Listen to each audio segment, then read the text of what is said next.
And United Illuminating wants to raise their rate, so UI customers are going to have a chance to weigh in. We're checking in with Fox 61's Gabby Molina.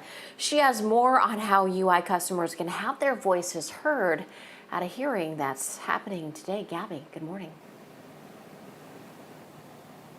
Good morning, Erica. The Public Utilities Regulatory Authority is hosting that public hearing this morning at 10 o'clock where people can absolutely voice their opinions on this proposed rate hike. According to Connecticut lawmakers, the hike would be 4.7% on your total bill. Attorney General William Tong is expected to testify at that hearing, and he's expected to testify that Connecticut consumers cannot afford to pay any more on their utility bills.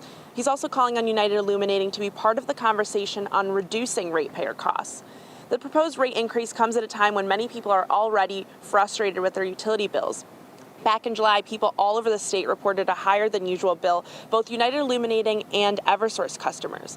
Back then, United Illuminating said that the hot summer and an increase in usage from people being home more often from COVID-19 were the reason its customers saw higher bills. As far as the public hearing that's happening today, written comment can be submitted at any time, and there's also going to be an opportunity for public comment at the end of the hearing as well. That meeting is being held via Zoom, and again, it's happening at 10 o'clock this morning, so we'll definitely be following it closely. And if you want to participate, you do have to register ahead of time for that Zoom call on PURA's website.